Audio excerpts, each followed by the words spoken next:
ఓం నమః శివాయ శ్రీమాత్రే నమః. మిత్రులకి శ్రేభిలాషులకి అలాగే నన్ను ఇంతగా ఆదరిస్తున్న యూట్యూబ్ ప్రేక్షకులందరికీ కూడా పేరు పేరు ధన్యవాదాలు. మిత్రులరా, మీ అందరికీ పరాదేవత ఎల్లవెల్లలా మీతో ఉండి మీ మనోవాంఛ నెరవేర్చాలని మనస్ఫూర్తిగా కోరుకుంటున్నాను.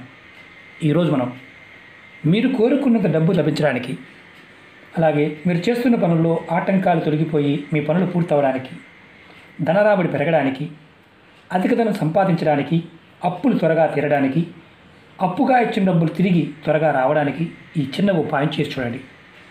ఆశ్చర్యంగా అనిపించవచ్చు. ఒక యంత్రాన్ని చెప్తాను, ఎలా చేయాలి, ఏ విధంగా చేయాలి చెప్తాను. మీకు అద్భుతమైన ఫలితాన్ని ఇస్తుంది. మీకు మనస్ఫూర్తిగా నమ్మి విశ్వాసంతో ప్రయత్నించేయండి. ఫలితం ఖచ్చితంగా మీరు చూస్తారు. ఇంకా ఎటువంటి లాభాలు ఉన్నాయో చెప్తాను.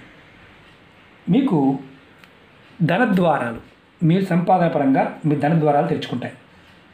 ధనాన్ని ఆకర్షిస్తుంది. మీ ఇంటిలో లక్ష్మీదేవి స్థిరంగా ఉంటుంది. అలాగే ధనానికి, ధాన్యానికి అంటే తిండికి, బట్టలకి ఉండడానికి ఇబ్బంది లేకుండా, లోటు లేకుండా ఉండే పరిస్థితి మీకు ఏర్పడుతుంది. లక్ష్మీ స్థిర నివాసం ఉండటం అంటే చాలామంది ఏమనుకుంటారంటే డబ్బు ఒకటి అనుకుంటారు. డబ్బు కాదు. లక్ష్మీదేవి అంటే ఆరోగ్యం, ఆయుష్ అన్నీ వస్తాయి. అంటే మనం ఏదైతే అష్టైశ్వర్యాలు అంటాం కదా, అష్టైశ్వర్యాలంటే ఒక డబ్బే కాదు, సమస్తం ఉండాలి. ఆరోగ్యంగా ఉంటేనే కదా, మనం సరిగ్గా ఆరోగ్యంగా ఉంటేనే కదా డబ్బు వచ్చేది. సంపాదించేది మనమే కదా. అమ్మవారు మీకు స్థిరంగా ఉంటుంది. అలాగే ఈ ఉపాయాన్ని ఆడవారైనా మగవారైనా చేయవచ్చు. ఆడవారు నెలసరి సమయంలో చేయవద్దు. మరి ఇక్కడ ఒక అనుమానం ఉంటుంది, మరి మతం అంటే చేయవచ్చా? మీరు మతాల్లో ఉండి నేను మతంలోనే ఉంటాననేవారు చేయమాకండి. ధర్మంలో ఉంటామండి, మాకు మతంతో పని లేదు అనేవారు చేయండి. ఎవరైనా చేయవచ్చు. ఇది సనాతన ధర్మంలో సైంటిఫిక్. ఒక రకంగా చెప్పాలంటే మనం చేసే ప్రతి క్రియ కూడా సైన్సే. పదార్థము, సమయము, శక్తి, ఎనర్జీ, ఇవి మనం ఎలా పట్టుకుంటే మనకి ఆ దాని నుంచి శక్తి వస్తుందో మన పూర్వీకులు వారు అనుభవపూర్వకంగా మనకు చెప్పారు. దాన్ని మనం తంత్రము, యంత్రము, మంత్రము ఇలా చెప్తాం. ఇప్పుడు మీకు ఎగ్జాంపుల్ చెప్తాను. మంత్రము, మీరు ఇప్పుడు చేసిన మంత్రము ఈ జన్మనే కాదు, మీరు ఒకవేళ కర్మానుచిత్త ప్రకారం పూర్వకర్మంలో పుట్టినా మళ్ళీ పుట్టినా మీకు ఆ ఎనర్జీ పనిచేస్తుంది. దాన్ని పూర్వకర్మ అంటాం. తంత్రము ఈ సమయంలో మీరు ఈ సమస్య నుంచి బయటపడడానికి మధ్యంతరంగా వాడుకునేది. యంత్రం ఏంటంటే ఆ సమయంలో మీకున్న నెగటివ్ ఫోర్స్ ఏదైతే ఉంటుందో దాన్ని తగ్గించడం కోసం మీరు యంత్రాన్ని ఆరాధన చేస్తారు. యంత్రం తయారు చేయటం కానీ, యంత్రం అంటే వెహికల్ మన మామూలు పరిభాషలో, అది మీరు ఎలా అయితే ప్రేరణతో అంటే మానసిక ప్రేరణతో చేస్తారో ఆ శక్తిని యంత్రం ఇస్తుంది. ఏది చేసినా మనం నమ్మికతో, విశ్వాసంతో చేయాలి అని అర్థం. ఇప్పుడు ఈ ఉపాయానికి కావాల్సిన పదార్థం చెప్తాను. ఒక వైట్ పేపర్, తెల్లది మాత్రమే తీసుకోవాలి. అలాగే ఎర్రటి పెన్, రెడ్డింగ్ పెన్ తీసుకోవాలి. ఎర్రటి పెన్ అంటే బయట కలర్ కాదు, రెడ్ కలర్ ఇంక్ ఉన్న పెన్. మార్కర్ కావచ్చు, స్కెచ్ కావచ్చు, మీకు గ్లిటర్ కావచ్చు, ఏదైనా పర్వాలేదు.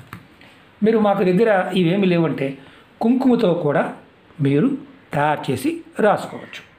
అది రెడ్ కలర్తోనే రాయాలి, అది గుర్తుంచుకోండి. ముందుగా మీరు ఈ ఉపాయం చేయడానికి పదార్థం రెడీ చేసుకోండి. ఈ ఉపాయం చేయాల్సిన రోజు మీరు చక్కగా గుర్తుంచుకోవాల్సింది మంగళవారం నాడు కానీ, శుక్రవారం నాడు కానీ, ఈ 2 రోజులు చేయాలి. ఉదయం నుండి సాయంత్రం లోపు ఎప్పుడైనా చేయవచ్చు. అంటే ఉదయం 6 గంటల దగ్గర నుండి సాయంత్రం 6 గంటల లోపు, ఉదయం 6 నుంచి సాయంత్రం 6, ఈ సమయంలో మాత్రమే చేయాలి. ముందు కానీ వెనక కానీ చేయవద్దు.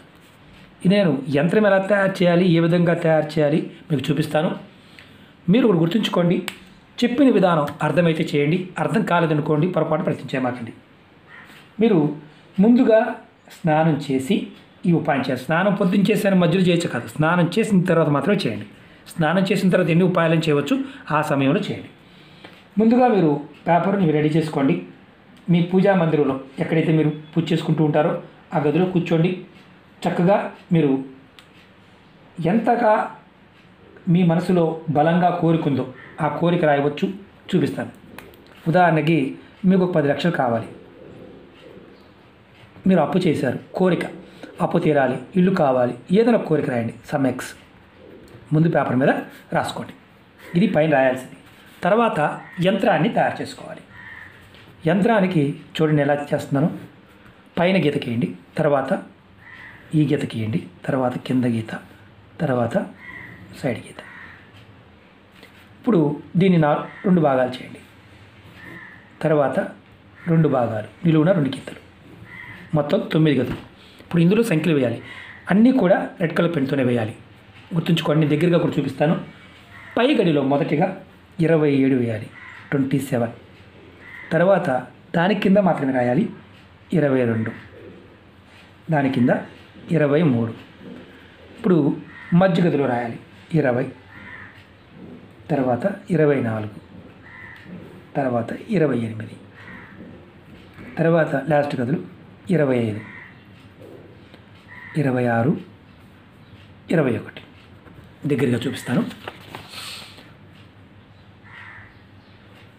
పై గదిలో మనం నిలువున వేసాం 27, 22, 23, 20, 24, 28, 25, 26, 21. ఇప్పుడు ఏం చేయాలి? మీ పూజా గదిలో దీన్ని మీరు కుంకుమతో తయారు చేయవచ్చు, లేదంటే ఇలాంటి పెన్తో కూడా రాసుకోవచ్చు.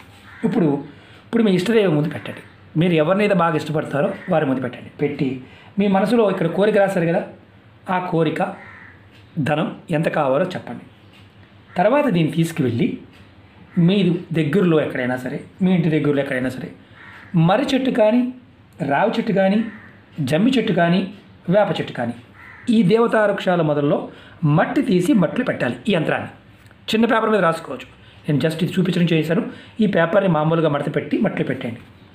ఒకవేళ మీకు ఇలాంటి చెట్లు లేవు, మాకు దగ్గరలో ఇలాంటి చెట్లు లేవండి, మామిడి చెట్టు, కొబ్బరి చెట్టు, పనస చెట్టు, ఉసిరి చెట్టు, అరటి చెట్టు, వీటి దగ్గరైనా పెట్టవచ్చు. ఇవి కూడా అందుబాటులో లేవు, మీ ఇంట్లో పూల కుండీలే ఉన్నాయి, దాంట్లో తులసి మొక్క కాకుండా ఏ పూల కుండీలో అయినా సరే లాస్ట్ అవకాశం దాంట్లో పెట్టవచ్చు. ఇలా ఎన్ని రోజులు చేయాలి? ఇక్కడ మనకు పెద్ద క్వశ్చన్ వస్తుంది. ఇది యంత్రం, ఇది సంఖ్యా యంత్రం, మ్యాథమెటికల్ యంత్రం. ఈ శక్తిని చెప్తాను. ఎవరైతే చెప్పాను, మీరు కోరుకున్నంత డబ్బు లభించడానికి, మీరు చేస్తున్న పనుల్లో ఆటంకాలు తొలగిపోవడానికి, మీ పనులు పూర్తవడానికి, నేను ఇవన్నీ కూడా మీరు అనుకోవచ్చు. నేను ఏదైతే ముందు చెప్పానో అన్నీ చెప్పచ్చు. మీరు కోరుకున్నంత డబ్బు లభించడమే అంటే ఒక డబ్బే కాదు, మీరు ఏదైనా సరే సాధించాలంటే వస్తుంది. ఈ యంత్రం పెట్టిన మీకు 24 గంటల్లోనే ఫలితం కనిపించవచ్చు. నమ్మిక విశ్వాసంతో చేయండి. ఇది నెలకొకసారి చేయాలి. ఇలా నెలకొకసారి శుక్రవారం నాడు కానీ, మంగళవారం నాడు కానీ ఎవరైనా చేయవచ్చు. నెలసరి ఒక్క నియమమే, ఎటువంటి ఆహార నియమావళి లేదు. ఇది గుర్తుంచుకోండి. మొట్టమొదటి గుర్తుంచుకోవాల్సిన ఇంకొక విషయం ఏంటంటే, ఈ ఉపాయాన్ని మీరు చేస్తున్నప్పుడు మీ మనసులో ఖచ్చితమైన ఆలోచన ఉండాలి. సరదా కోసం ఇక్కడ ఒక 10 కోట్లు రాద్దాం వచ్చేస్తాయా అలా చెక్ చేసుకోమాకండి. అంటే అత్యాశ దురాశకి హేతు అవుతుంది. ఒక్కొక్కసారి మనం యంత్రాలని పరీక్షించాలని కాదు, యంత్రం మనం పరీక్షిస్తే ఉన్నది ఉంచుకుని కూడా పోతాయి. కాబట్టి యంత్రం దగ్గర, తంత్రం దగ్గర, మంత్రం దగ్గర కాస్త జాగ్రత్తగా విధానాన్ని ఖచ్చితంగా పాటించడానికి ప్రయత్నించండి. ఎన్ని ట్రాష్ ఏంటి అనేవారు పొరపాటు కూడా చూడమాకండి.